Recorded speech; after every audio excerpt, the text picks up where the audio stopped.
So our job is to help you get your information out to the maximum amount of people. Okay. And the people who do watch this information, they're a very eclectic bunch. We've got 16-year-old kids who've just woken up last month saying, what's going on around here? Tell me, tell me. And then we've got seasoned researchers like yourself, who, and even insiders themselves, who watch our videos to get a feel for what's really going on. Okay. And so one of the reasons why we wanted to talk to you was because you're a very cogent, lucid and articulate presenter of some very difficult information. I'm sure other people have told you that as well, but we recognize that. Okay. And we apologize for putting you under the camera here to the extent that you don't have your slideshow, or you don't have any prompts, and you don't have any notes. I'll do shadows. The feeling we had about you is that you have a very good grasp of your information, and we respect that as well. So here we go, we're rolling. So I'm Bill Ryan from Project Camelot. I'm here with my colleague Kerry Cassidy, and we're delighted to also be here with Joseph Farrell. And off camera, just a few moments ago, I checked that it was okay to call you Joe. Oh, absolutely. Because we're among friends here, and that makes me feel a little bit more relaxed. And you may be wondering, and some of our viewers may be wondering, how come this is Bill here who's doing this interview? And just as a little bit of a personal introduction about myself, and also maybe to some of our newer viewers, if we were the real X-Files, I would actually be Scully. Okay. Meaning, I'm the one who's slightly more scientific, slightly more skeptical, slightly more cautious. Right. And this is why, between us, many people feel, and we feel ourselves, that we make quite a good team. Okay. So I have a math and physics background. Okay. I tend not to leap to wild conclusions, but at the same time I'm very happy to think out of the box. Sure. As I strongly suspect you do as well. Right. And one of the reasons why we really wanted to talk to you, besides the very high professional quality of your presentation on various interviews that we've listened to prepare ourselves for this, is that the pieces of the jigsaw that you have collected through your diligent research seem to us to be essential understanding for anyone who really wants to know what's going on today in geopolitics, in terms of black science, maybe even in terms of global agenda, who's running the show, how it all started, where it all started, and when it all started. Okay. And for the benefit of some of our viewers who may not know who you are, despite that introduction, give us your elevator speech about who is Joe Farrell and how did you come to do what you're doing right now?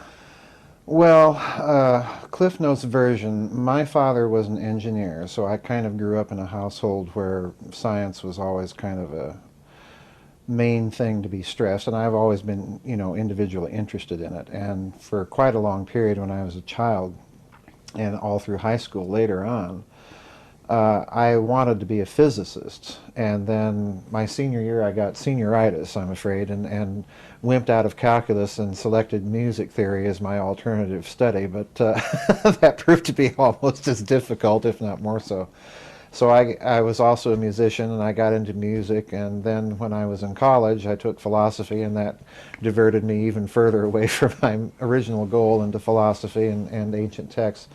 I've also always been interested in history and ancient things and mysteries and so on and so forth. So I did my PhD in England and then taught college for a number of years. In Oxford? No, I wasn't a professor at all at Oxford. I just did my PhD there. I actually taught college in Oklahoma. And it was mostly philosophy and history, but I did do an interdisciplinary seminar at one period of time, and that was a team-taught seminar. And the way the other professor and I had to kind of divvy up the various disciplines that we were trying to pull together, well, she was a biologist, so she handled certain things, and I got physics because that's always been kind of a hobby, even though I abandoned the professional pursuit of it. So we also discovered we had a common interest, as it were, in the esoteric and alternative things, and I presented some of my pyramid ideas to her, and she says, "Oh, you've got to do that for the class." So I did it for the class, and they kind of really liked it, much to my surprise. And after I quit college teaching, I decided, well, you know, I might as well bite the bullet and write some of my crazy ideas down. So that's kind of that's kind of how I got started in all of this. So that's how it came about. So you're quite a polymath. I have a lot of interests. Yeah, I wouldn't say polymath, but yeah, I've got a broad spectrum of interests. Because you've already answered one of my questions, which is how come it appears evidently that you have such a grasp of the physics which your research has led you to be entangled with, if I can use that word. Oh yeah, well, when I was growing up, I was the quintessential nerd. I mean, fun for me when I was a boy was playing with my daddy's slide rule, you know. So that kind of gives you the idea of what kind of person. I've always been a reader, and to this day, I still like to try and find physics papers online and pull them up and read and see what's going on. So that's kind of what I am. Well, good for you, because it sounds like, from what we can gather, having talked to mutual colleagues such as Richard Hoagland and Jim Mars, who we interviewed just this morning, is that you're providing a real service in the information chain, as it were, in terms of providing researchers who are trying their best to assemble a big picture. Right. With some specific drill-down components that you seem eminently qualified to have stumbled across, or perhaps that sounds too clumsy. Actually, maybe you've been going after them very deliberately ever since you realized that there was something to go after. Would you say that was correct? Maybe somewhere between the two. One of the things that always struck me, my academic background is actually in theology. And it always struck me that many of the methods that theologians use are very similar in some respects to methods that physicists use. And that may sound wildly contradictory to what most people would think. But in looking at ancient texts, particularly philosophical texts, it always struck me that I was looking at a kind of a topological metaphor rather than specifically a metaphysical text. And the further I went back, the more apparent that metaphor became, and to the point that it even became possible to notate certain concepts in text with the actual notation conventions of topology. So I thought, well, you know, wow, that's kind of wild. So I didn't share it with, you know, doing a PhD. I didn't share that idea with anybody, you know. But after I quit college teaching, I began to look at text that way and to see, and I had done it privately. I'm not saying that, you know, all of a sudden I decided to do this. I'd been doing it privately for a number of years and keeping little notebooks of it. But yeah, it was kind of half accident and kind of an ongoing interest, so somewhere between the two. But there's something that must have got you started specifically on the treasure trail that led you to putting together a lot of the sub-jigsaw that was what were the Nazis really doing before and during World War II, that nobody else seems to have really realized. What was it that led you in that direction? What were the first things you found? Well, the thing that always struck me that I don't think has, and I don't even include myself in this category, the thing that has always struck me about what kind of research the Nazis were doing is, on the one hand, you have a definite esoteric occult influence and interest that midwifes the Nazi Party into existence.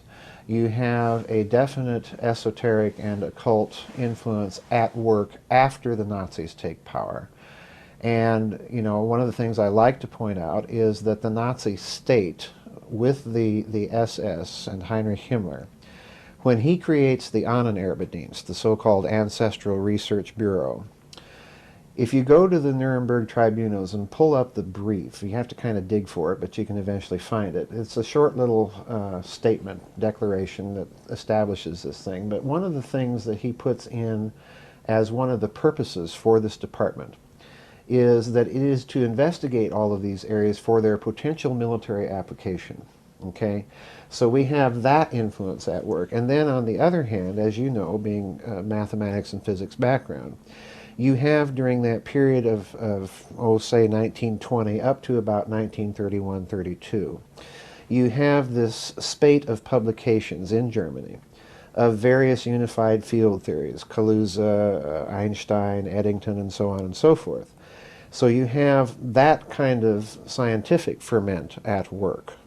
And then, of course, you add Gabriel Krohn into the mix, a Hungarian fellow electrical engineer who says, hey, you know, he wins a prize at the University of Liège in Belgium for a paper in which he says, well, we electrical engineers notice all of these anomalies in large rotating electrical systems, and we can explain those anomalies by appealing to these higher dimensional physics unified field theories.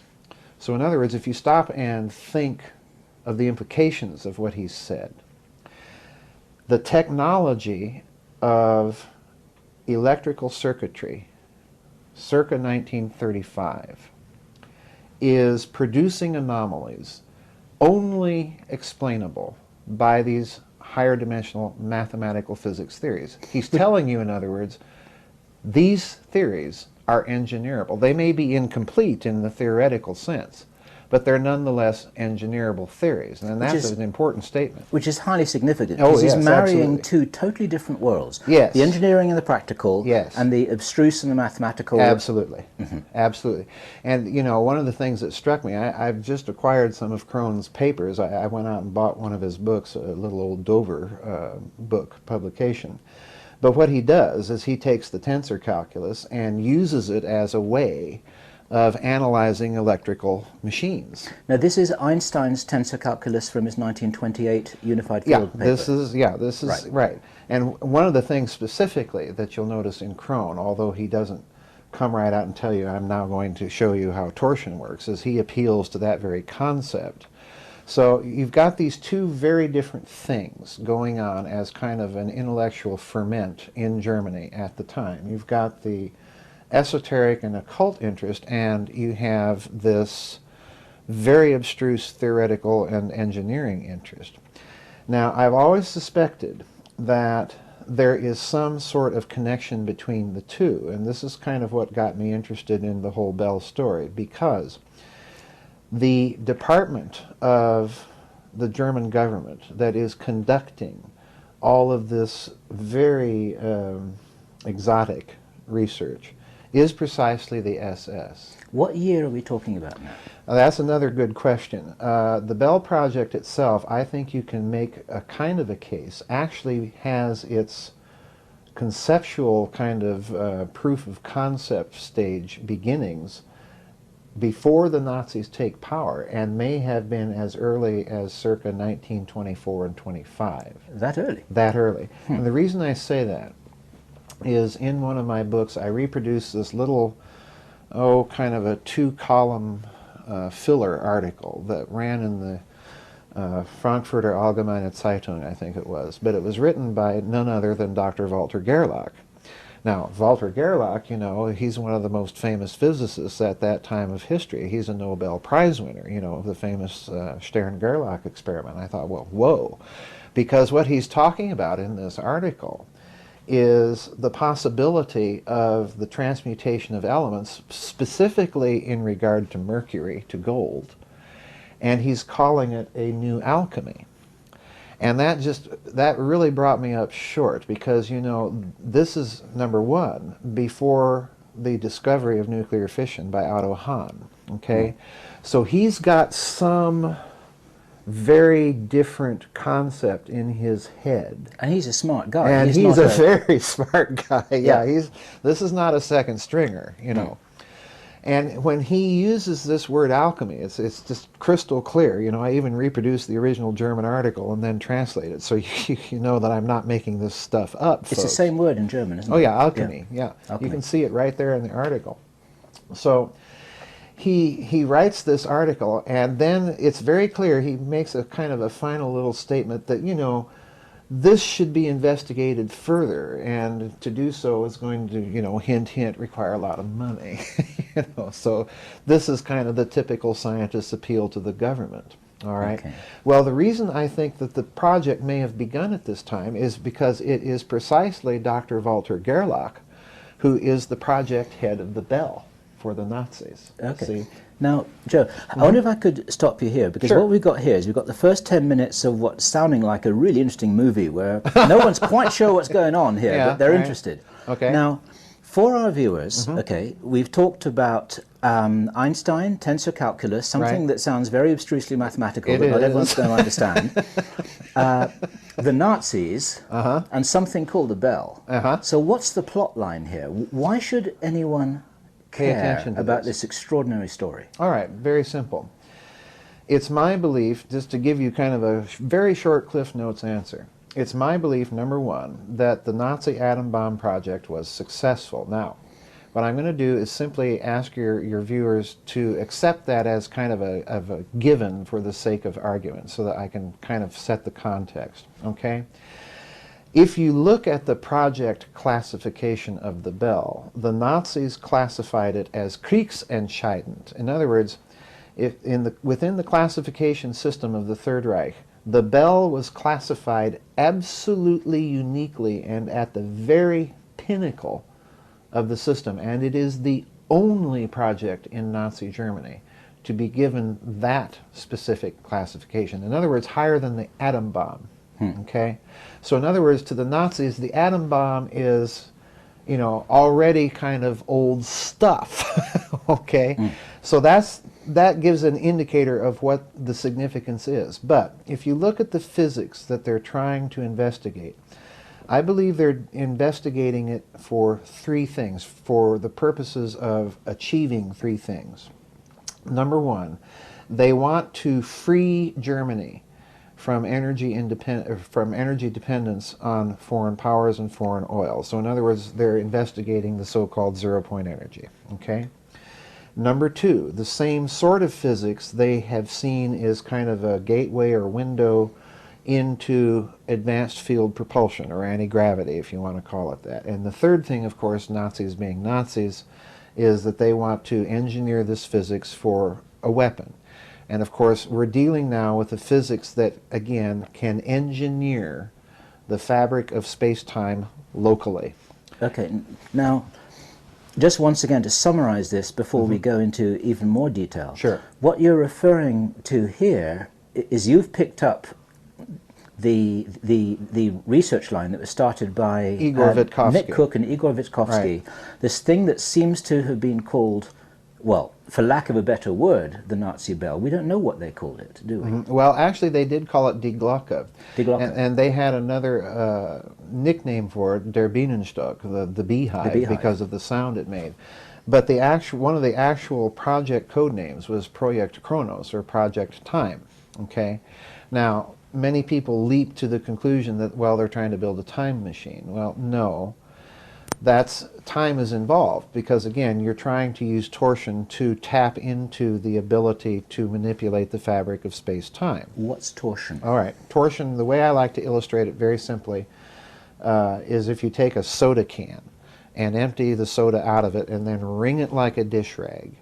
You've got that counter-rotating motion, and it's going to spiral and fold and pleat that can and then draw the ends of the can closer together. So that kind of is my simplistic illustration of what torsion does. And the can itself would represent space-time. Okay? Now, what they're doing, I think, ultimately for the Nazis, the purpose of this is they want to weaponize it.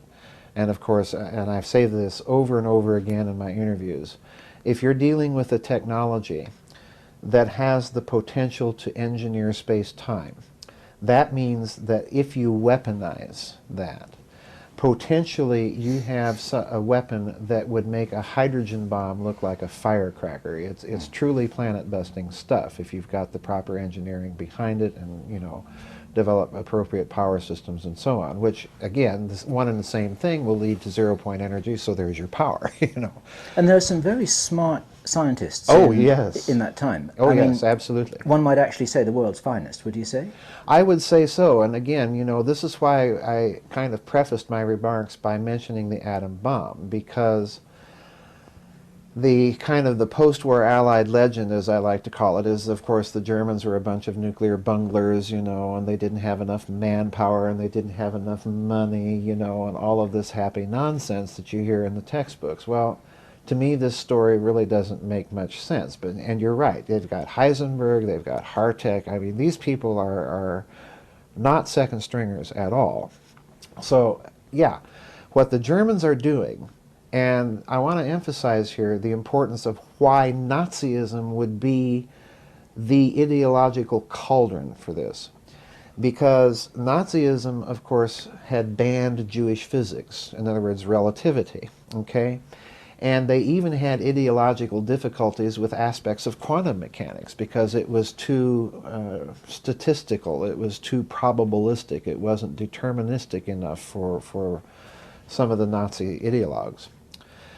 But what is implied by this in the standard history is that within Nazi Germany you have an absolute stamping out of the scientific method and a dead ending of physics.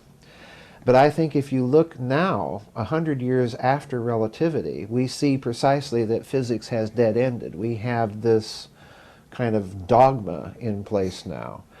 What I think Nazism really did is it freed those people in a certain way to think outside the box. And all of that outside the box thinking took place inside the confines of the SS. And the signal event that kicks all this loose now in modern times, the reason we're finding out about it, is precisely German reunification. Yes. Why? Because when the Eastern Zone is basically annexed in a shotgun wedding by West Germany, and that's exactly how I would describe it, when that happens, all of those old SS installations in the Eastern Zone, some of which the Soviets didn't even get into, you know, the SS blew them up and the Soviets never bothered to go into them. The Germans went back in there and looked at all this stuff, and it wasn't showing up on any radar screen connected with rockets or jet aircraft or poison gas, you know, any of the other stuff that they were doing. And so they began to wonder, well, what's going on here? And then, of course, Igor finds that very strange hinge-like structure there in Ludwikowice, I think, in Poland, which used to be Ludwigsdorf, and he's wondering, well, what is this? You know, why is this here? And, of course, this kicks loose the spate of declassification. This kicks loose a bunch of people coming forward from the old Eastern Zone, now able to talk about what they saw, what they observed. So this has kicked loose a fantastic amount of information. It's very interesting what you were saying about that. Let me rephrase what you were saying. The crucible of the state's support and the state's agenda was a perfect support system for a scientist who wanted the funding and the motivation and to think outside the box. And all the resources to go and play with his toys and to do what all scientists really want to do, which is to invent something wild that works. That's exactly. And what some of our listeners will already be thinking is like, they'll be thinking, wait a minute, this is what's happening in Los Alamos and Hughes and Sandia and Bell Labs right now. Yes, at a different time, in a different Reich, which is what Jim Myers would say. Yeah, I wouldn't have much of an argument with him either.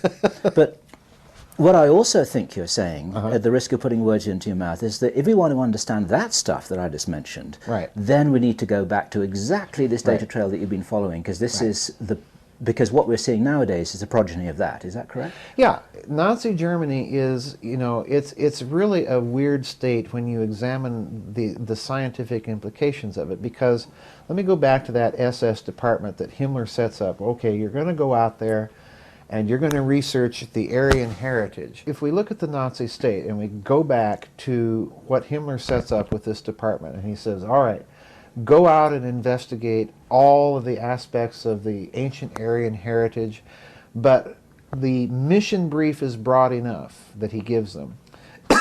Basically, you have a department, excuse me, of the Nazi state created specifically for the purpose to investigate the esoteric, the occult, the hermetic, whatever you want to call all of this ancient lore, okay, for the specific purpose of military application. But this again sounds eerily reminiscent of what we hear coming out of certain places in America right now.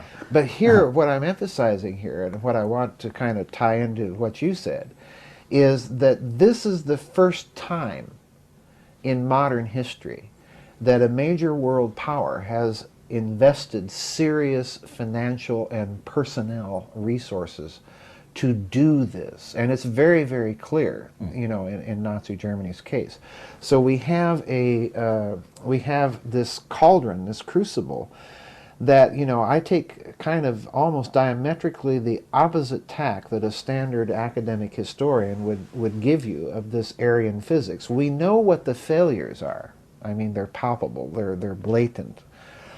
But the reason we don't know about the successes, and the reason that we're only hearing about them now, is not only German reunification, but precisely because that crucible was in the SS. It was all classified. It was also deeply black. But yeah, by freeing them from so-called Jewish physics, what they're really saying is, we want you to think outside the box. We want you to come up with a completely different paradigm of physics. And if it's engineerable, go do it. Okay. Now, interestingly enough, just last week we spoke with Peter Lavender. Do you know him and his work? Oh yes, yeah, I know Peter.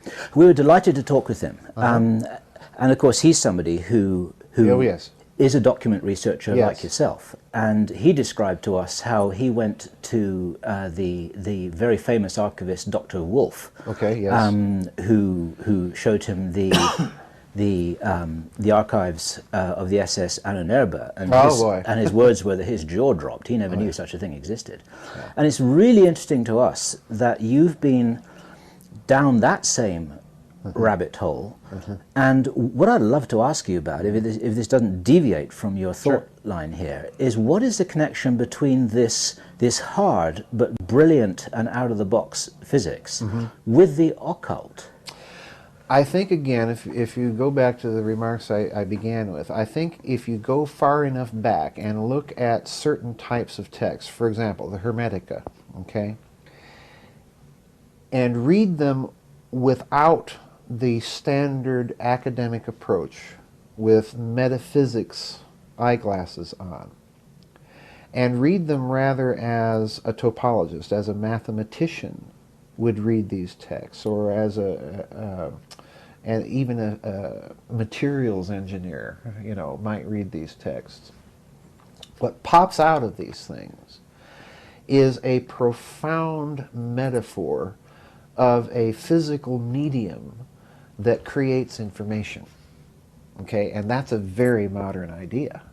In fact, it's so modern, you know, it starts popping up in the Soviet Union in the 1970s and begins to kind of spread from there. All of this stuff is popping out of the Soviet Union. So in other words, way back when, if we go back to the Hermetica, here we're dealing with a text approximately, give or take, you know, 2,000 years old. So in other words, but it's an Egyptian text, even though it's written in Greek. Its provenance is clearly Egyptian. Okay, so this is very old, and yet it contains this profoundly sophisticated physics metaphor. Okay, that's what really popped out at me, you know, when I was reading these texts. It wasn't that I was supposed to be looking and seeing Platonic universals, you know, the chair of all chairs and, you know, the horse of all horses. No, none of that was what was popping out of me. What Plato's talking about is topology. He's talking about common surfaces with common forms, okay? So I'm looking at this, and then I'm looking at the Nazis, and they're coming up with these theories, essentially, in the 20s and 30s, that are looking at the physical medium as an engineerable reality. In other words, in a certain sense, as an information-creating medium, okay? So, and again, the key to creating stable information is rotation, okay, torsion, and so on and so forth. So I'm thinking, well, this appears to be precisely what we see going on with this Bell project. They are somehow pursuing this idea of physics. And one of the things that leapt out at me that kind of made this connection very clear is in my book, The Philosopher's Stone, I refer to a fellow by the name of Himmler's Rasputin. If you can imagine Heinrich Himmler having a personal Rasputin. Well, this guy's name is Carl Maria Villegut, okay, and he has a number of aliases that he wrote esoteric treatises under. But his basic conception is that the whole universe arises out of a tension between two counter-rotating spirals which create the world egg, okay? And when I saw that, I thought, oh boy, because of course in the bell, you know, which I rationalize as basically a kind of a hyperdimensional torsion physics device, you've got these two counter-rotating drums into which they're putting this high-density liquid, which I think may have even incorporated an isomer as one of its components. And of course, an isomer is one of these high-spin isotopes that if you de-excite it, it'll release massive amounts of energy. Well, you've got these two counter-rotating drums, and I'm thinking, well, here's the physics that they're doing, and we've got these two counter-rotating things. And over here, Himmler's Rasputin is saying, well, this is all coming out of two counter-rotating systems, you know. So I think clearly you had an ideological culture in the SS that, rather than inhibiting scientific progress, really kind of forced them to pursue all of this higher dimensional physics. It actually gave them an inspirational boost. Yes, yeah, exactly. And you know, the kind of the final nail in the coffin, as far as I'm concerned, is if you look at the swastika itself, you know, and view that as not so much the corporate logo of the Nazi Party, but as an ideogram of this whole physics idea. Well, it looks like a vector diagram. Yeah, it looks like a vector diagram, exactly. Yeah. You know, you've got a subsystem of rotation, you've got a subsystem of stress, and you throw them together and twist that thing, and there's your parallel transports in the tensor calculus, and voila, you know, you're on your way. Now, but in a sense, that symbol came out of India. So no, sure, you yeah. say that they actually went back to the original meaning of the symbol and picked up on it because it was supposed to spin. Bingo, exactly. And you know, if you kind of can imagine Walter Gerlach being challenged, you know, let's assume the project's underway when the Nazis take power. Gerlach got his wish, he got funding from the Weimar government, and he's doing his spin experiments, okay? And he was fascinated with spin and magnetic resonance and gravitation. You know, he corresponded with Austrian physicist Turing. You know, the Lenza-Turing effect, satellite drag, and all this, you know, this was his bag. So imagine the Nazis come in and say, well, Professor Dr. Gerlach, we're going to shut your project down. You know, it looks too suspicious to us. It's dealing in areas we don't want to deal with. You know, it's just not part of our ideology. Well, all Gerlach has to do is say, Herr Himmler, it's right there on your armband. Okay? He's, you know, he's already sold them, you know, in a certain sense. And you're right. Because the other thing about the bell that I should mention in this context with India is that this serum 525 that they're putting inside this device and spinning up, well, number one, it's a liquid. Number two, it's of heavy density. Number three, it's of kind of a maroonish violet color, okay, and very heavy. So I'm thinking of a liquid metal, okay, mercury. So probably mercury is one thing. And there's your connection to India. Because, of course, as you know, in the Vimana texts, you have references to mercury vortexes. And, just to kind of make a final nail in the coffin, mercury is kind of an ideal candidate if you're going to use plasmas in this thing.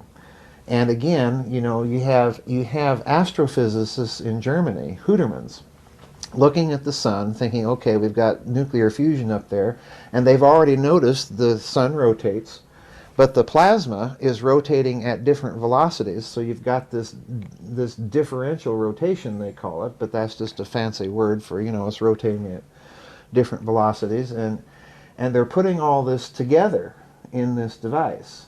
What about the Vimanas, you know, the what was in essence flying saucers way back when? Right. Do you think that they might have gotten the idea there? From those ancient texts?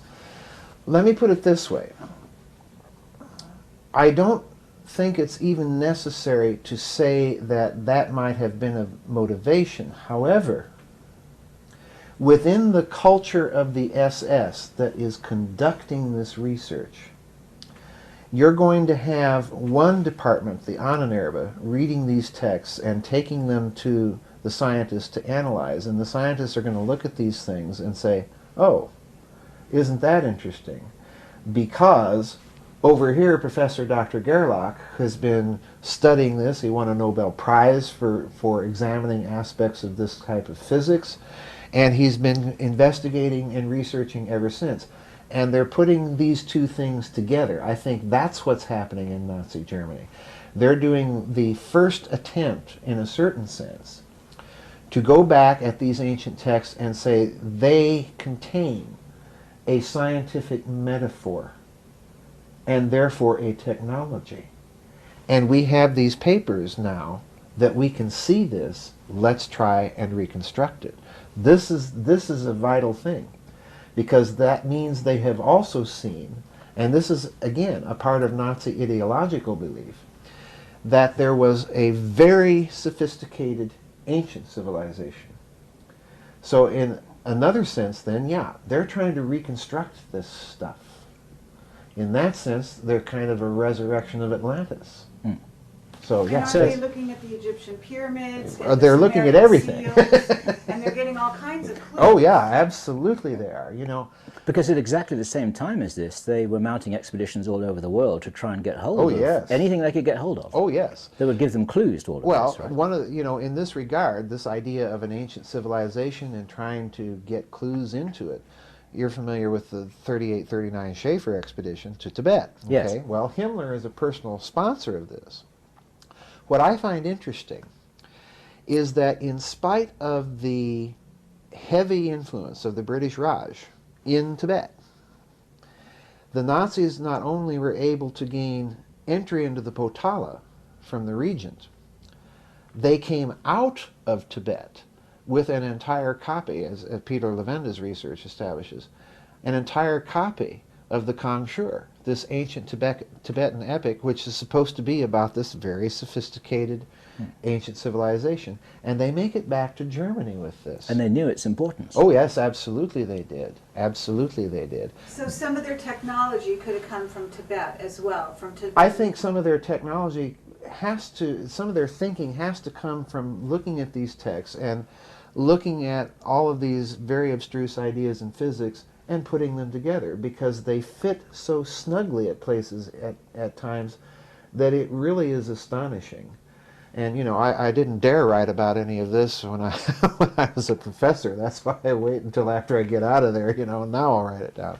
Well, the least one can say about it is that that this is all the work of intuitive genius. Yes, I mean that's the least one can say. Yeah, that's actually the least that one can say. Yeah. And again, the fact that we have an organized department of the government, and a secret one at that, doing this, that means it's organized. Yep. And that to me implies that, as you're implying, that to me indicates that there is some deliberation being taken in thinking and rationalizing all of this out. Okay. Now let me just dispose of one question here that our viewers will want me to ask. Actually, and secretly I want to ask it myself too. Okay. And this is the claimed influence of the Vril Society, those young girls who were channeling, remote viewing, accessing clairvoyant information, whatever you want to call it. Okay. That's been much vaunted by theorists who claim that they were accessing information that may have come from other realms or other planets or whatever. Right. What's your take on that? I don't base my analysis of the Bell Project or anything like that on channeled information or on neo-Nazi sources. My problem with this story is precisely those two things. That it comes, first of all, from a source that is anecdotal, and secondly, that the ultimate source that's putting it out has some very shady kind of neo-Nazi ties, okay? And there's no other corroboration of it, other than the fact that we know that something called the Vril Society did exist. And we know it because it was the German rocket scientist Willy Lai that first mentioned it when he came over to this country to escape the Nazis. Okay, so we know that that society existed. We don't know much about it. They did publish a small, thin little brochure in Berlin prior to the war. I haven't been able to get a hold of it. I don't know what its contents are. So as far as I'm concerned, this is a story that, number one, has kind of a suspect origin.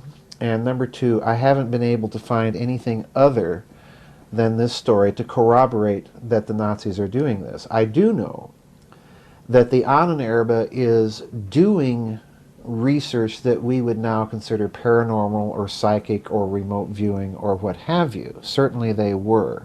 So you've got a general context in which something like that might have taken place. But they are alleging that this took place toward the end, in fact, in some cases during World War I and toward the end of World War I, long before the Nazis are even on the scene. I thought it was in the 20s. No, it was no. There, okay. I think one of these was 1916, and another one was in 19. And again, I may be mistaken. 1919, I think, close to Berchtesgaden, which is another unusual little coincidence in this story. But did you investigate the remote viewing, like the origins of remote viewing in the Nazi? No, I haven't. That's an aspect of the story, I think, again, that is going to come out eventually. The problem now is getting, there are massive amounts of Ahnenerbe documents in the U.S. National Archives, but many of them are still unavailable. So the problem is being able to tell a complete story. You see, that's the whole problem here. It's not that I don't think that there is one, but right now all we have with the Vril Society is a kind of a general kind of corroboration of a context. Yeah, and presumably you're also sort of invoking Occam's razor by saying it's not necessary to understand that. Right, exactly. It's not necessary because you have another occult influence at work already within the SS that has a specifically detailed conceptual relationship to the physics being investigated with the bell, and that's this guy Villigut. Yeah. Right, so you really don't even need to go there. It would be kind of nice icing on the cake, if they figured out, well, consciousness plays a role in this too, and we're going to investigate that. Well, if they're rationalizing things to that extent, yeah, then we're in even deeper trouble. Okay. Now, after all those fascinating setups, okay, our viewers here who are thinking, this sounds like a detective story, or it sounds like Columbo. Yeah. What was the bell? Okay. What were they trying to do? Okay. And what is known, what is not known, what is theorized, and why is this important? Okay. Let me give you the basic data points, and then I'll give you how I kind of rationalize them. My rationalization of it is a bit different than Igor Witkowski and Nick Cook, although I kind of build on some aspects of their analysis. First of all, it's a device, it's bell-shaped. It stands about 12 to 15 feet high, 9 to 12 feet wide. It's either cased in a kind of a ceramic metal or just plain old ceramic. It's got heavy-duty electrical cabling ports around the device. Inside the device, there are two counter-rotating drums, and I want to be clear here. The data that we have does not specify the internal configuration of those drums within the bell. These two counter-rotating drums had a serum, the serum 525 I mentioned earlier, the heavy maroonish red, probably mercury compound. It is cryogenically cooled, either by liquid oxygen or liquid nitrogen, and it is close to an electrical power plant and sounds like a beehive. Okay, the electrical power plant is, to kind of put a hyperbole on it, mere yards away. Okay, from the installations that the bell is being tested in. All right, is that the kind of hum you get from a high voltage generator? Yes. Okay. Now, let's put all these things. Those are the data points. And the final. And this is known how, Joe? This is known by an SS general by the name of Jakob Sporenberg, who was part of this project because He was the general that was tasked at the end of the war to go in and murder 60 of the scientists involved with the project. In other words, the Nazis want to keep this thing absolutely quiet. I didn't know that. Oh yeah, that's how all this comes out. He's tried for that crime by a Polish war crimes tribunal because, of course, Poland slid westward and took over parts of Pomerania and Silesia that were formerly German provinces. And the bell was tested in that part of Germany that then became Poland after the war. So Poland assumed jurisdiction over this man for that crime, and we know it by the affidavit that he gave at that war crimes trial. Okay? But it's important again to realize it's after the collapse of the Iron Curtain, it's after the collapse of the East German state and basically the shotgun wedding, you know, that was had in 1989, that all of this comes out. Okay? Now, Sporenberg also describes the effect of the device on plants. Plants exposed to the field of this thing when it was operating would decay to a kind of a brownish gray goo within a matter of either hours or weeks. You know, this would vary. Right, they kind of come apart. Yeah, they just literally fall apart, you know, this blue. And they would do so without putrefaction. The first time it was tested, apparently the Germans had not done something correctly, and 7 of the original scientists of the project were killed when it was tested the first time. Later on, apparently they learned how to kind of control some of these deadly effects a little bit more reasonably. But those are the data points. And one little final bit of information, a final bit of data point. When it was tested underground, it had to be tested in a room lined with ceramic bricks over which were placed rubber mats. After each test, concentration camp victims would come in, remove the rubber mats, burn the mats, and then scrub down the ceramic bricks with brine. Okay, that had to be done for some reason after each test. Radioactivity? Yes, I think so. I think so. Again, and I'm mentioning that because it's a crucial data point. Then, when it was tested outside, it was tested apparently inside this hinge-like structure that is near all of these strange installations with this electrical power plant right there, you know. This hinge stood in a kind of a basin, a pool, it looks like, that would have contained some sort of liquid. Around the perimeter of this pool, there are, and you can see this on the History Channel documentary with Nick Cook, you know, Igor takes Nick down into this structure and you can see these entry ports for all of this heavy-duty electrical cabling, okay? And apparently when tested at night, these concentration camp inmates described this barrel-like thing that would glow, a pale blue glow, and it would rise above the tree line and kind of sit there, and then it would fall back down, okay, lower back down. So those are our data points. Okay, I don't think that the dimensions of the device at this point in my research are functionally significant. So let's turn to the cryogenic cooling, okay? We're dealing already, we know, with a device that is using these 2 counter-rotating cylinders, and I suspect that their centrifuge isotope technology had something to do with this because they're using ultra-high mechanical rotation. In other words, this is a precision machine, okay? And it's being cryogenically cooled. And the first thing that I think of is superconductivity. You know, again, a high-spin system, little resistance. It's a kind of a self-contained little bubble of its own. Was superconductivity understood in the physics of that time? Oh, yeah, sure. Okay.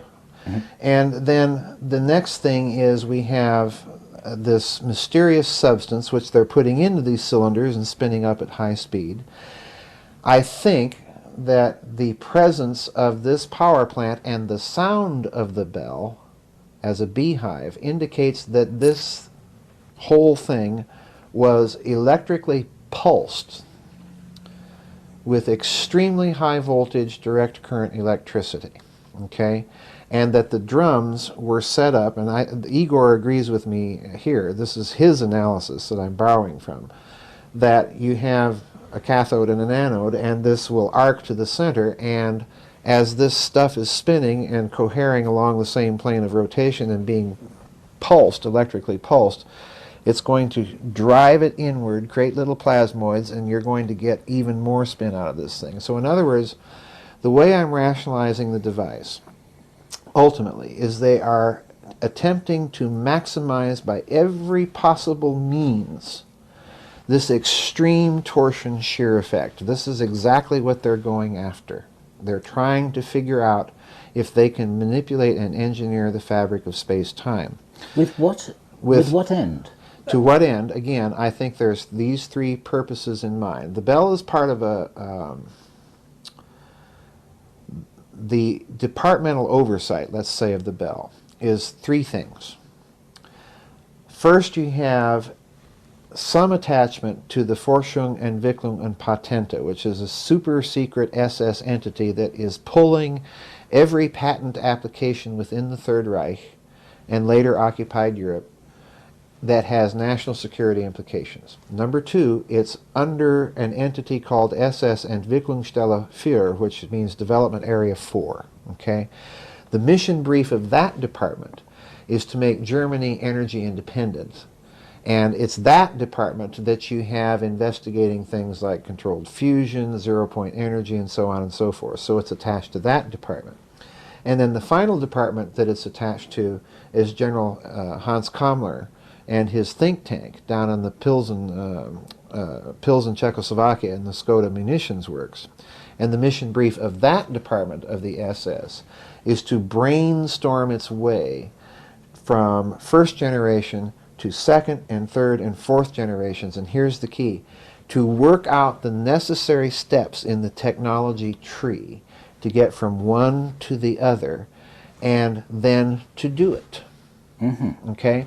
So the bell is connected with all these departments, and what this suggests to me, given the physics involved here, is that they're trying to create a prototype technology, and I want to emphasize this. This thing is not a UFO, it is not itself a weapon, and it is not itself a zero-point energy device. It's a prototype technology or a gateway technology that they're using and developing to investigate each of those three areas. Okay, that I think is what you have with this project. But I think the results were significant enough to them by 1944 that they give it this extreme classification of kriegsentscheidend, war decisive. So they're already seeing the military potential of this thing. This is a field propulsion potential here of just extraordinary capability, and this is a weapon potential here of just extraordinary capability. But it's a kind of a unified technology. Now, it also sounds like it's a time machine. I mean, it sounds like it's creating what Jodie Foster entered, in a sense, in Contact. Right.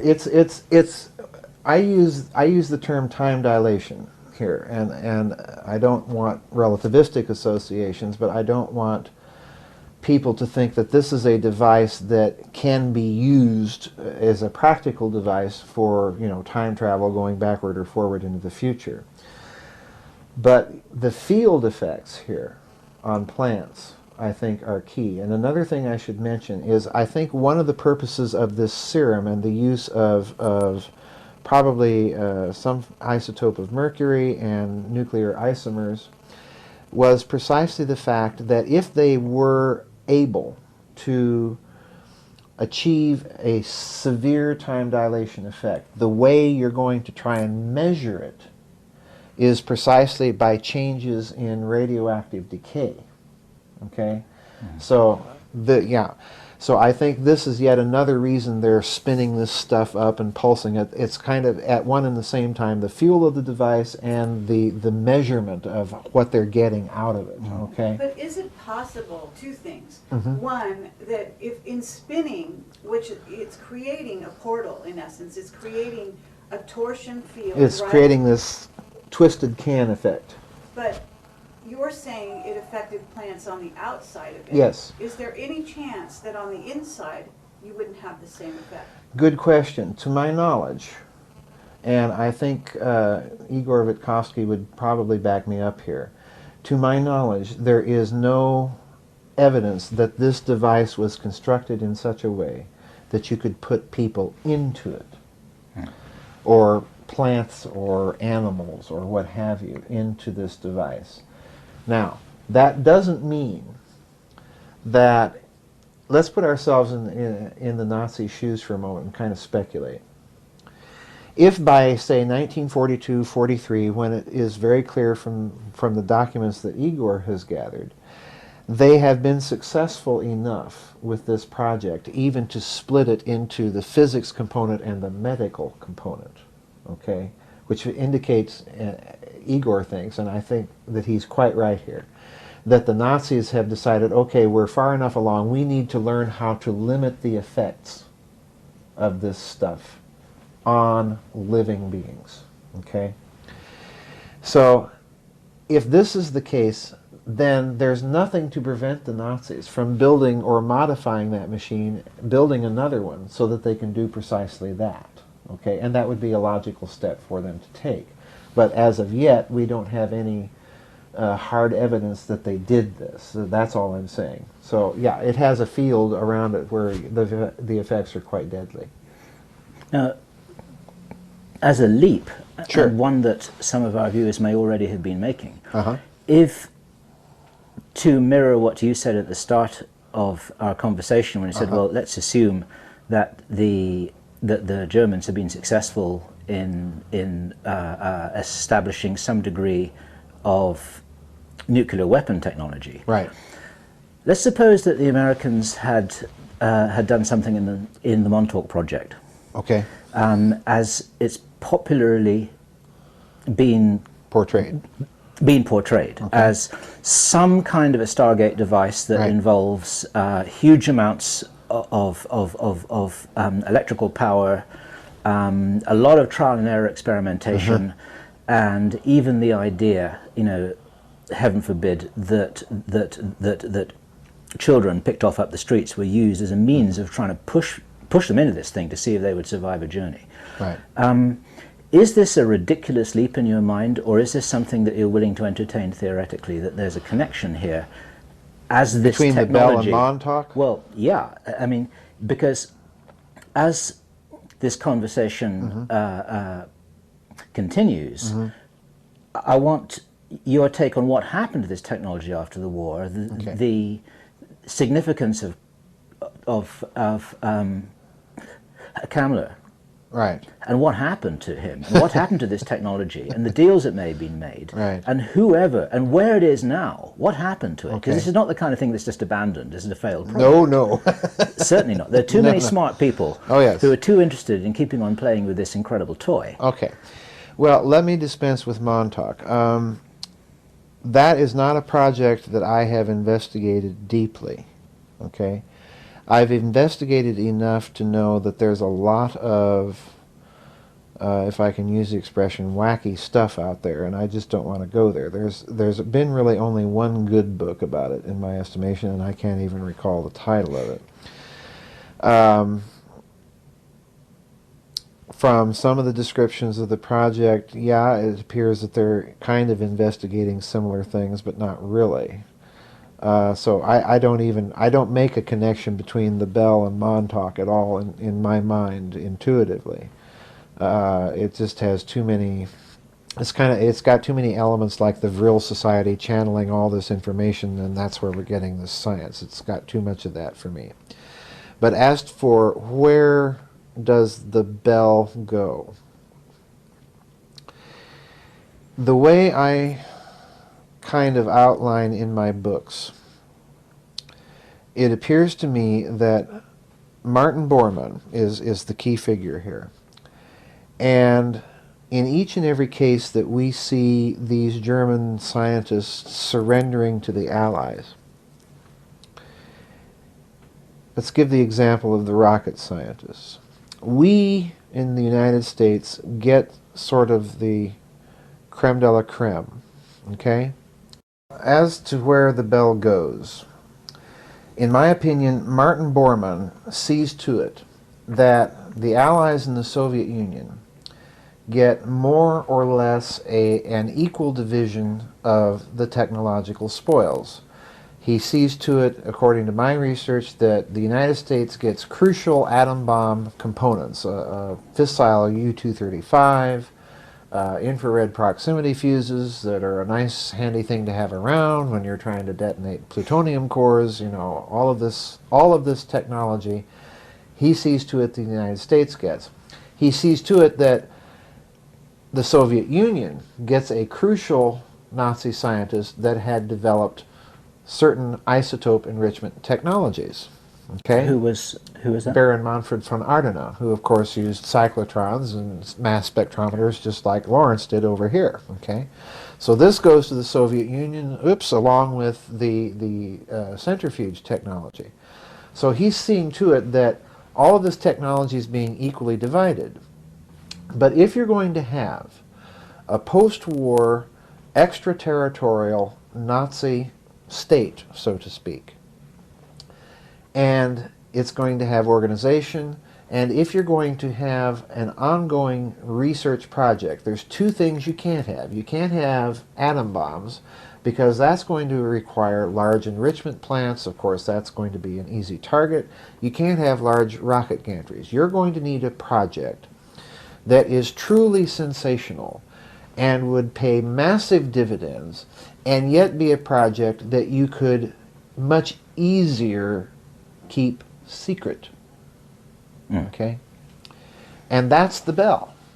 Okay. So in other words, what I'm telling you is the Allies and the Soviet Union get the jets, the rockets, the infrared sights, the computers, the semiconductor chips, you know, all of this stuff, but the project that was classified war decisive, the Nazis keep to themselves.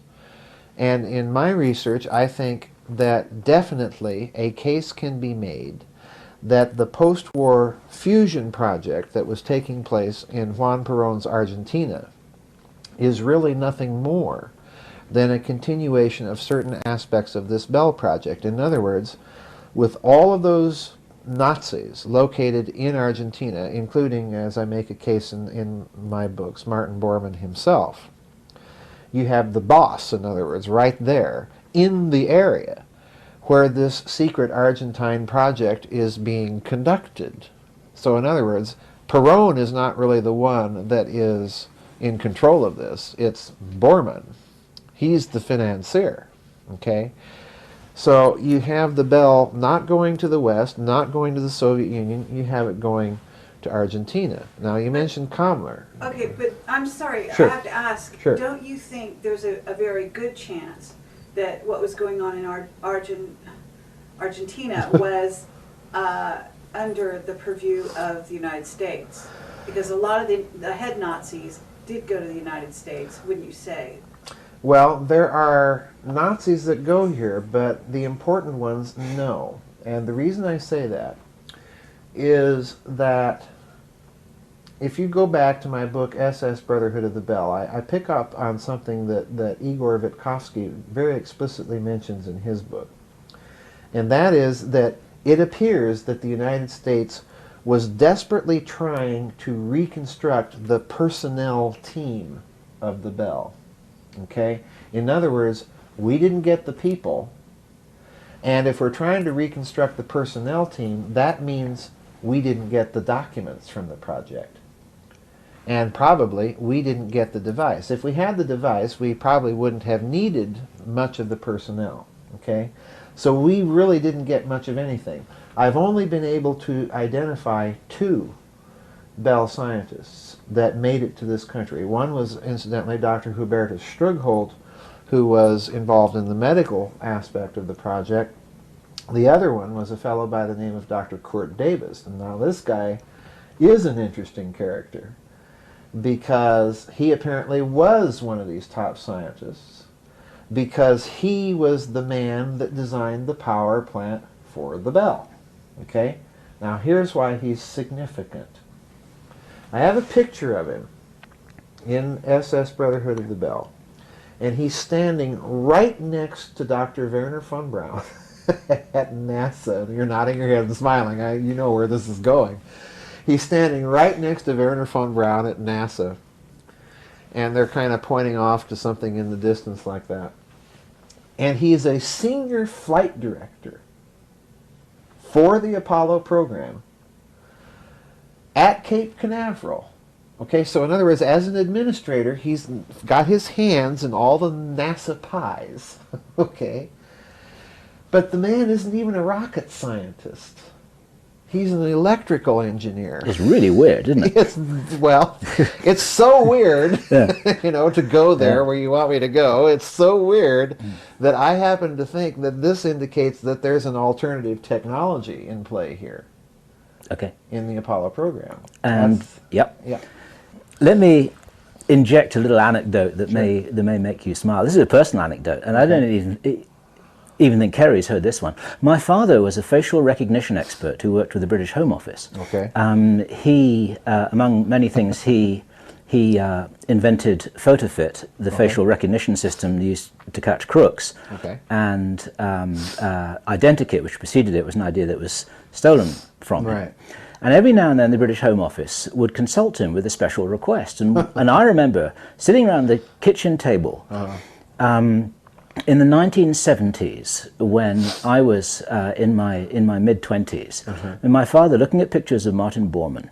Oh, boy. And he had been approached by the British Home Office, who had some pictures of an old man that had been sent to them either from Brazil or Argentina, and I cannot remember which, and my father is now no longer with us. And my father was being tasked to state whether or not this man that had been found in the 1970s was Martin Bormann. And my father said yes, it absolutely was. Yeah. So how about that for a little anecdote? Oh, well, yeah.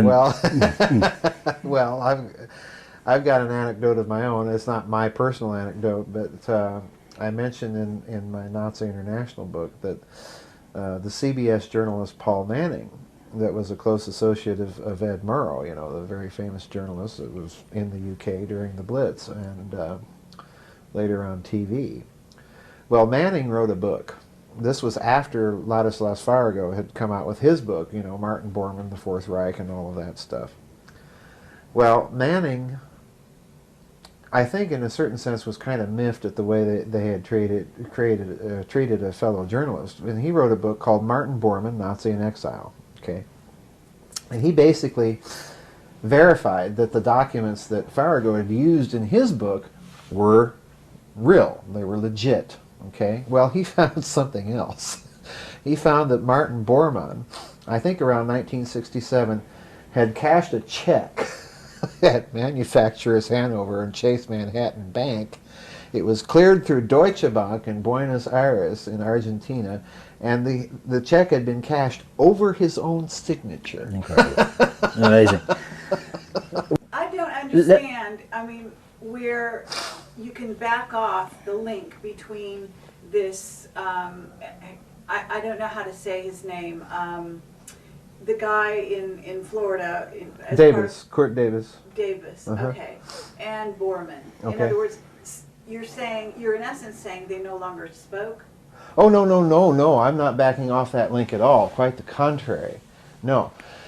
I'm very much in agreement with Richard Hoagland and Mike Barra that, in Dark Mission they outlined the case that by the time of these late Apollo missions, it's the Nazis that are the most significant influence inside of NASA. No, quite the contrary. In fact, one of the things I try and mention in SS Brotherhood of the Bell is that our early monitoring of these German scientists that were over here as part of our missile program and then the early space program discovered that there seemed to be a sort of chain of command between all of these Nazis still in existence, and that they even had mail drops, and they were driving these fancy cars and getting money from they knew not where. That it wasn't coming from a NASA scientist's salary. They were driving around, in these Mercedes cars. But nothing was ever done about it. That's, to me, what's suspicious. Because, yeah, that clearly indicates they've got some connection to this post-war Nazi organization, very clearly and very palpably. So what about Werner von Braun? What about him? And the link with all of this? Yeah. with Davis? Because if they're working together, is there more than just a working relationship? In other words, what I'm trying to find out is where did he fit in to this echelon? To this picture? All right. Good question. I do not in my books speculate on what that relationship may be, but I'll do so here because I think it's an excellent question. If you look at Mr. Hoagland and Mr. Barra's hypothesis in Dark Mission, what you have ultimately is a two-track space program. You've got one that's out there for public consumption with the rockets and, you know, all the fireworks and, you know, flag waving, mom and apple pie. And then there is something else. It's like you're dealing with a black hole of news. There's news stories around it, and then there's this big black hole right in the middle that's conspicuous for its blackness, okay? Well, this little picture of Von Braun and Davis, to me, is sort of the icon of what you're seeing with this two-track space program. Because very clearly these two men are engaged in a private conversation that's behind glass. They're both wearing their earphones. They're both kind of close to each other, and they're pointing off in the distance to something, okay? So I think this relationship goes back to Nazi Germany, because I do know that Davis was also part of von Braun's team at Peenemünde, okay? And what he was doing for von Braun there was he was constructing the measuring equipment for these stationary rocket test gantries that the Nazis had built there. But he's also got this connection to the Bell. Now this is why I find this question interesting. Because if you go into the Cooper Cantwheel documents, Magic 12 documents, and I'm not arguing for or against their authenticity. I'm saying I'm looking only at the internal evidence of the documents themselves. They kind of corroborate this picture because what they suggest is that these Nazi paperclip rocket scientists were brought in to look at this Roswell wreckage. And the first question that occurs to my mind, well, why bring in Nazi scientists if you suspect this is E.T.? You're going to want to keep that as classified as possible from your former enemy, okay? But you bring them in because it looks German. And von Braun, okay, you've got von Braun and Arthur Rudolph and all these Nazi scientists looking at this stuff, and they come up with this explanation of what this is.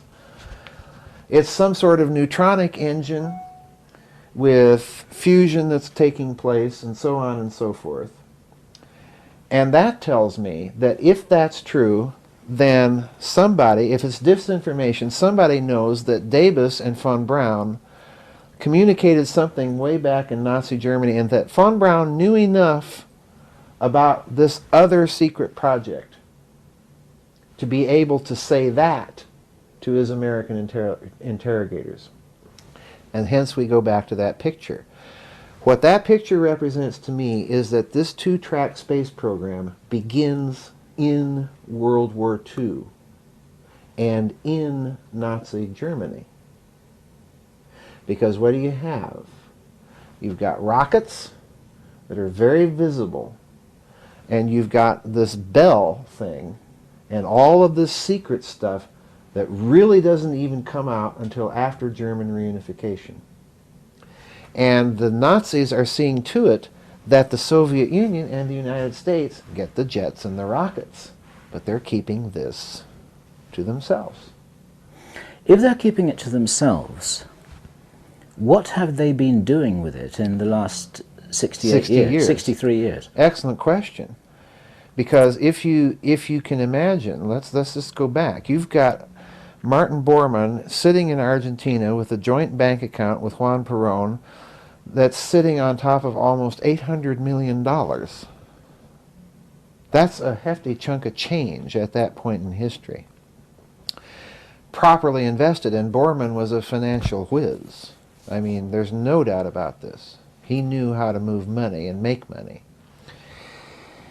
properly invested, you can sustain this kind of independent project, move it around. At some point, I think it's going to require a partner if it's going to be made big and practical and usable, okay?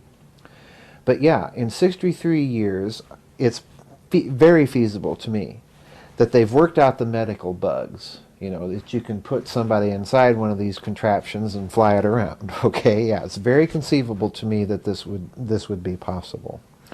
It's conceivable to me that at an even earlier date, you could take aspects of that technology and wed it to more conventional technologies to kind of boost their efficiency, so to speak. This is why I think that picture of Davis and von Braun at NASA is very telling. Because if Davis is involved in Apollo and in the Bell, again, that to me points to an alternative technology possibly, and that and other things. I'm certainly not arguing the whole case on that. So yeah, in 63 years, what could they do with this? You know, project the learning curve. You know, to me, it's very feasible. The medical issues have been solved.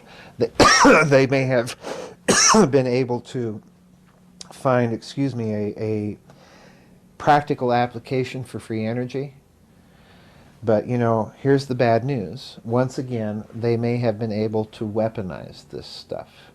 And that, to me, is the scariest part. But if I understand you right, you're suggesting there's an isolated group of Nazis, maybe their descendants, Right. Somewhere in South America, probably Argentina, Brazil, Chile. Brazil, etc. Yeah. Yeah.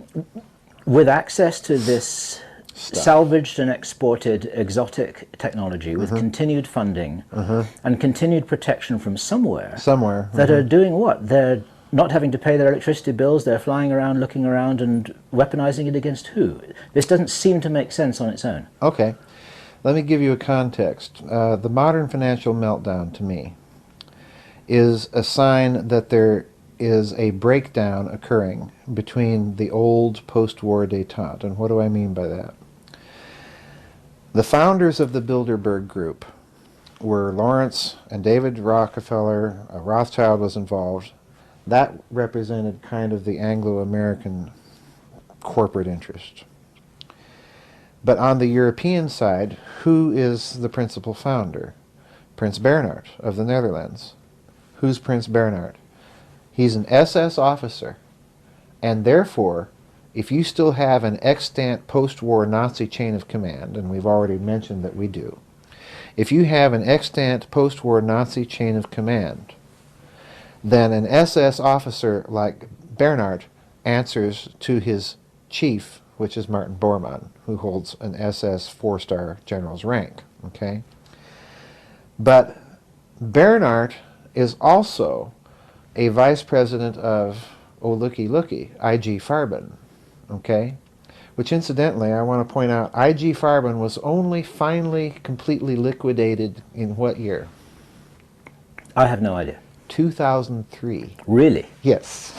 This corporation was so big and so huge, and all of these licensing agreements that it had all over the world were in such a tangle that it took literally that long to finally get rid of the whole thing.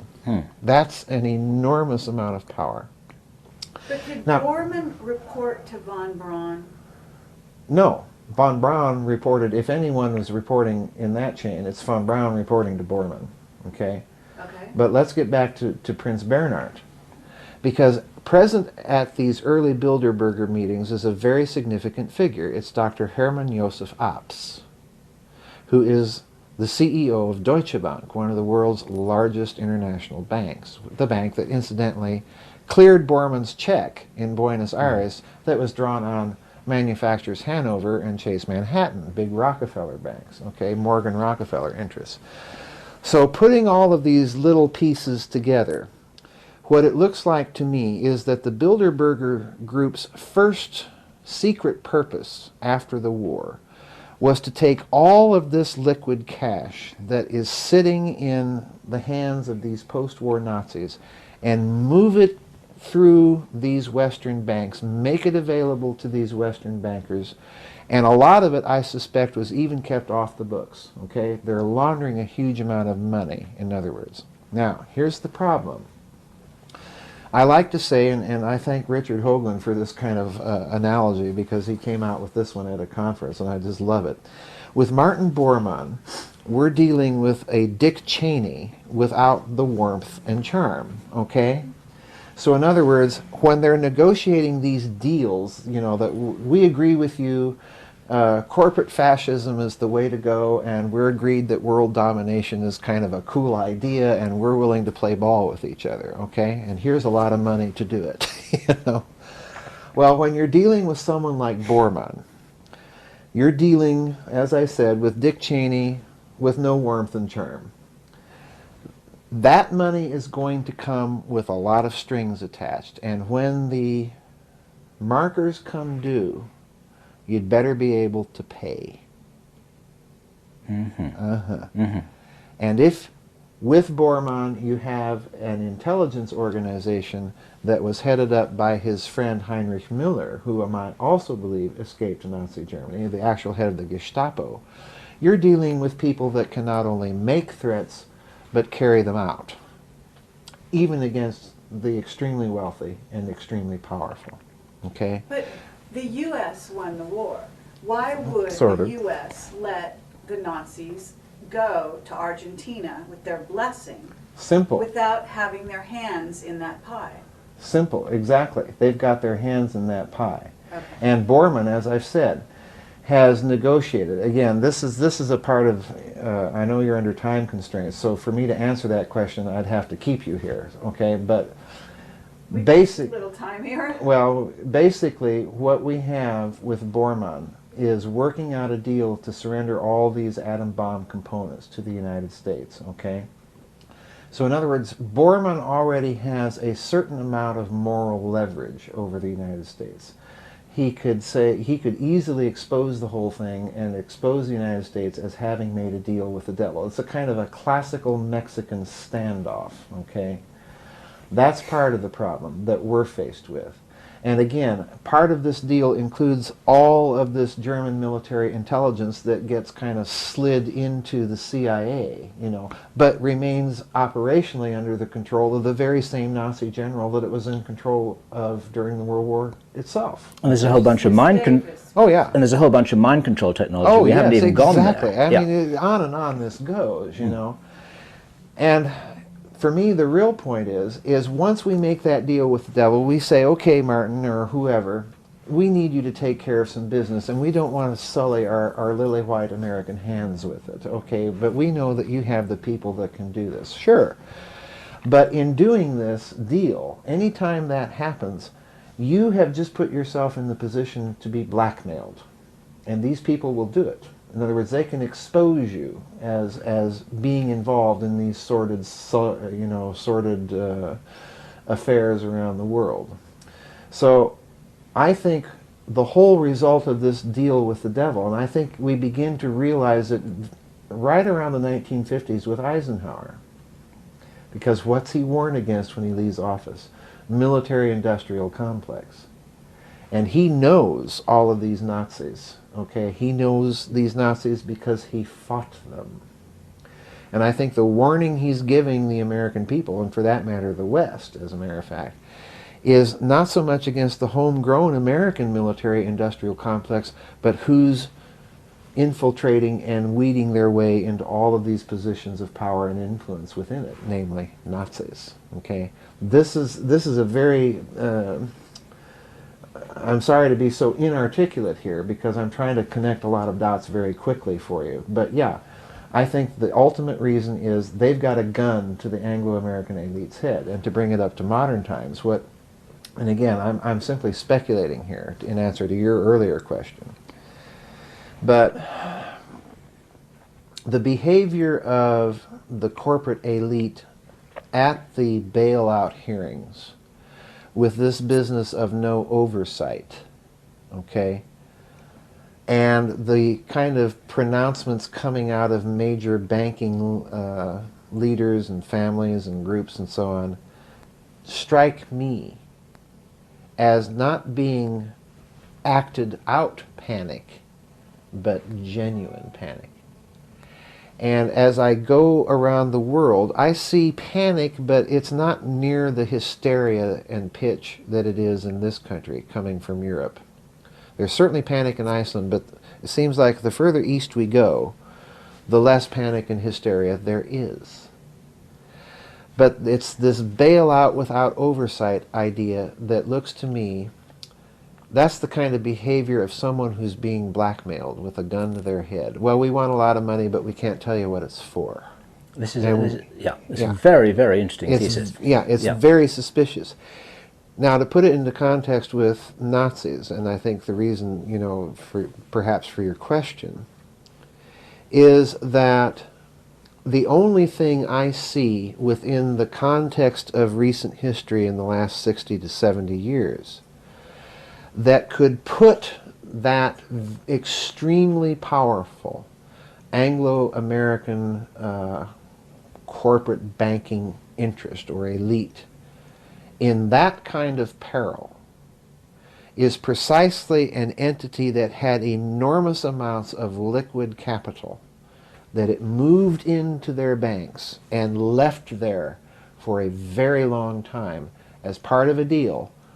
We'll give you this money, do with it what you will, leave us alone. Is this a research angle that you would like to follow in the coming months as more information becomes available about the current crisis? I'm not really a conspiracy theorist. I touch on these things only when it seems like the physics aspects lead there, you know. But I get asked this question a lot, so I've kind of speculated, you know, reasoned out this kind of scenario. But I can tell you this. I'm researching a book, writing a book now, that deals with, I hope effectively,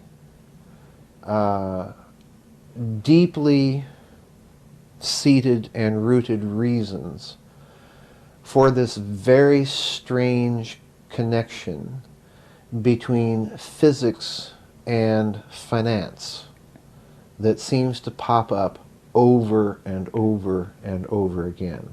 And I'll only say this, it's very deeply rooted and very, very old. Yes. That's a beautiful thought to leave a lot of people to ponder. Something leave them hanging.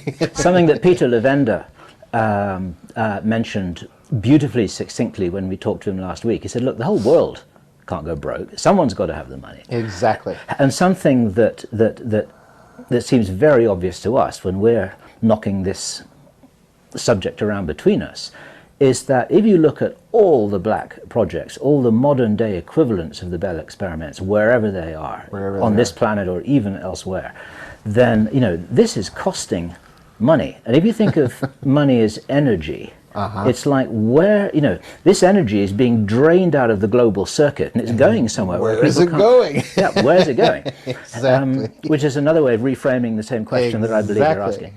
Yeah. Exactly. Now, just to draw together some of these strings, and there are a lot of strings. Oh, yes. I mean, and I know that you don't even pretend that this is tidy. Oh, no. No, I certainly don't. And it's a little bit like the sort of, you know, outtakes after a movie. What happened to this character and what happened to that character? Are you assuming that Hans Camelot ended up wherever Martin Bormann ended up? Yes. Okay. Yeah. Are you assuming that the reason why the Nazis never actually used their arguably well-developed nuclear technology, and this is another whole interview to talk about the evidence for that, but we support you in your thesis that it looks like it was far more advanced than anyone has publicly given them credit for. Right. But they never used it, even though they tested it and they had it for quite a few years. Was this because they were planning to use it as a bargaining chip later? Possibly.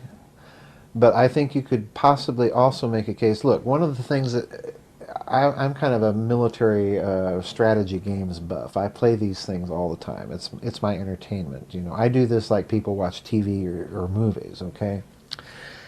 And you know as well as I do that the Wehrmacht on the Eastern Front achieved this just staggering kill ratio against the Red Army, against the Russians. Yeah, in other words, millions of Red soldiers. Half of the casualties of World War II were inflicted by the Nazi war machine on Soviet Russia. Yeah. And, you know, I had never understood how such a tiny nation could go up against all the Russian soldiers and just knock them all out. I could never understand that. Exactly. And, you know, from my amateur military historian's standpoint, conventional wisdom or operations here fail to account for all of this. And incidentally, Russia recently, I think in the last few years, disclosed the fact that its actual casualties may have been as much as 10 to 15 million more than that 25 million we've been told. So, you know, this tiny, bothersome little country is not only fighting the United Kingdom and later on the United States and virtually everybody else, but all of that to them is just kind of a sideshow. This enormous military campaign is taking place on the Eastern Front, and to my mind, is as competent and tactically brilliant as the German army was. This doesn't explain it all to me. So there's something else going on here. And do you have a theory? Yeah, oh yeah, I write about it in my first Nazi book, Reich of the Black Sun. There are persistent rumors that come out of Russia, beginning in the war, that the Nazis are using something on the Eastern Front that they are not using against the Western allies, simply because, of course, the communists, the Bolsheviks, are their ideological enemies. You know, so yeah, they're subhuman. We can use all of this grisly technology we have on them. Are you suggesting biowarfare? No, I'm suggesting perhaps radiological bombs. I am absolutely certain that they're using some prototypical or first-generation fuel-air bombs. And if you don't know what a fuel-air bomb is, that's a conventional bomb with the explosive punch of a tactical nuke. And I'll go further. I'll tell you how they're using them. They're using them in rocket-launched multi-barrel artillery batteries. So if you can say the phrase tactical nuke and carpet bombing, you get an idea of, you know, this carnage that they're inflicting on the Red Army. And it's so bad that in 1941, during the Battle for Moscow, when the Germans are doing this stuff, the Soviets, through Sweden, tell the Germans that if they don't cease and persist, they'll start using poison gas. You know, it's that bad. But they're also, I mean, besides that fascination, besides that fascinating induction from those circumstances, there are eyewitness reports of people who report something that look exactly like a nuclear blast. Yes, exactly. Yeah. Yeah. So, you know, you've got all of this stuff going on. So, sorry. Could you say that again? Yeah, you've got all of this stuff going on the Eastern Front that is inexplicable without, in my opinion, the use and deployment of all of these advanced Nazi weapons. So that's, I think, why we don't hear of it. And a final point in that respect is, during the war, Stalin's government is going to be loath to admit that it is facing an enemy that is that much more technologically superior. It's embarrassing, at least. At the very least, it's embarrassing. But imagine in the Red Army, when the morale, with this slaughter, this bloodletting that's going on, that you have to have commissars literally threatening to shoot anyone who deserts just to maintain morale at some of these big battles. If Stalin had admitted this publicly, it, number one, I think, could have so severely weakened his government that it might have cost him his government. You know, and number two, had that been the case, it may have brought in a government that would have been willing to sue for peace. And in fact, Stalin even tried to do that in 1942. Yes, and those reports of those generals, those commanders, being willing to shoot the soldiers who would desert, this is completely contrary to everything we understand about the Russian psyche, the Russian personality, the Russian dogged resistance. It just doesn't match, does it? It doesn't, exactly. I thought it was the Russian winter that stopped the Nazis. Well, I mean, we get, there's all of this happy claptrap, especially in American, university and history textbooks. Okay. America comes in, saves the day in World War I. America comes in and saves the day in World War II. To me, this is just military baloney, because we come in fairly late, and if you look at American campaigns in World War II, we're kind of on the periphery of things all the time. The action's going on in the Soviet Union. So, yeah, General Winter and all that, but, you can argue against that thesis because in August of 1941, Adolf Hitler turns Army Group Center, the 2nd Panzer Army, 650 miles south out of the way to encircle some Russian forces in Kiev. When in front of them, he's 250 miles from Moscow at the end of August. And they have decimated 60% of the Red Army, and he's got one Russian rifle division standing between him and Moscow.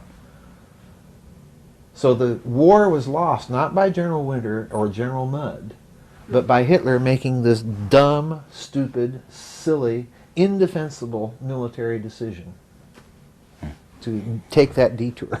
Yeah. Is it possible that even that is, disinfo, and that what really changed the war was the deals being made with the Americans because they decided they were fighting a losing battle, and they were making monetary deals and getting out of Germany because they wanted to rewrite history and go in a different direction? Well, I think the deals begin to be struck. The feelers are put out for them, certainly, in the period from the fall of the 6th Army at Stalingrad up to the failure of the German offensive at Kursk in 1943, July of 1943. So it's this time period. That's early. That's fairly early. After Kursk, the offensive capability of the Wehrmacht is broken for a good year and a half. Okay, so it's during this period that the Nazi leadership quietly make the feelers, hope that the offensive goes well, but they lay the foundation. After the Battle of Kursk, this kicks into high gear, and you have all of these secret negotiations taking place. And I think you can make a certain argument that some of this history has been deliberately doctored to hide this. It's a reasonable assumption. Sure. Let me ask you one final question, although it's an important one and it could be a big one. Okay. And I don't know whether it's an easy one or not. Okay. But that is, if there is such a thing as a central power base of the Nazis now, where is it, who are they, and what strings are they pulling? And why should we care? Germany and some of the major politicians. Germany now? Germany, yeah. Really? I didn't know you were going to say that. Yeah, it's surprising as it may seem. One of the things that I looked at very carefully is the German reunification. Okay? When the Berlin Wall falls, it falls on the exact date, I forget the exact date, numerical date in my head, but it falls on the exact date of the anniversary of Kristallnacht in 1938. It falls, and that incidentally is the anniversary of the Beer Hall Putsch.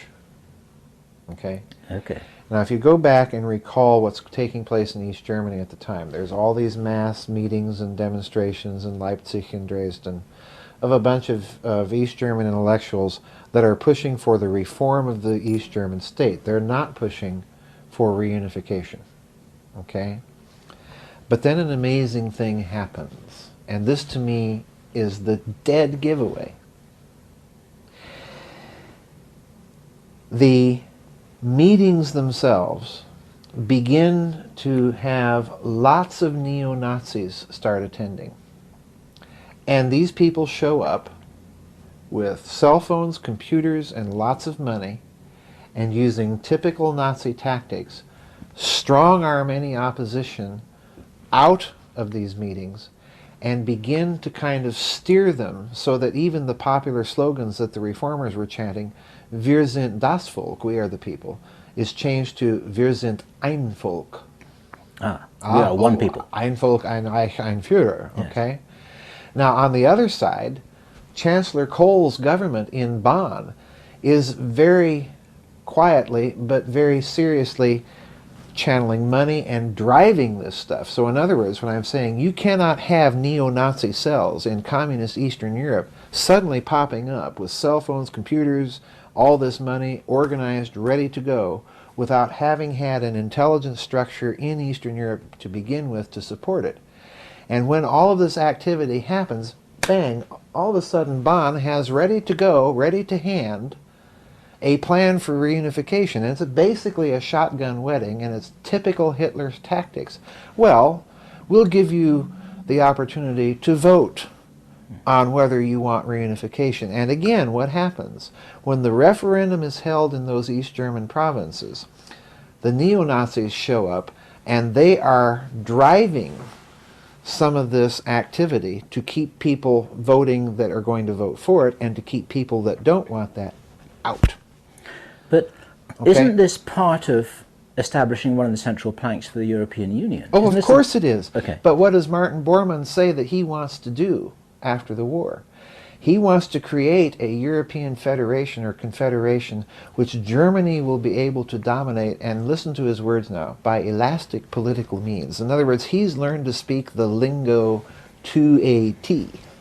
Okay. Oh, yeah, yeah. Okay. No, but are you saying then that whatever may or may not be going on in America right now is divorced from what you just described? Oh, There's no, connection? not at all. No, I'm very alarmed, because what I see happening in America is this, within the last 10, 12 years, is this emergence of a horrendous fascist police state snitch culture.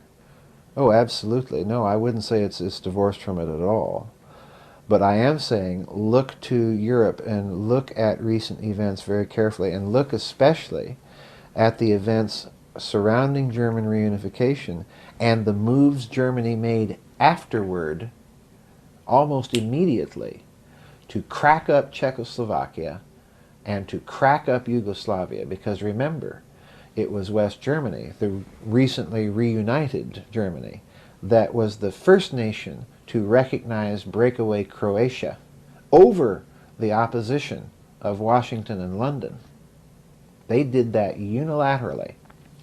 And when Croatia got its independence, it turned around and said, oh, please help us, will someone please help us send peacekeepers? Bang, Germany sent troops. Bang, Germany sent the Luftwaffe. Bang, Germany sold off all that communist equipment to Croatia and re-equipped the East German part of the newly absorbed East German army with Bundeswehr equipment. So look at Germany carefully. And it did a lot more. I mean, go on to YouTube. This is a kick, because I found on YouTube a Bundeswehr Wachbataillon doing a music drill show in Cologne, okay, in 2005, okay? And this just floored me, because here in America, you know, we have no idea that this is going on. But they come marching into this stadium, carrying the bell tree, drums a-blazing, piping out Prussia's glory, you know.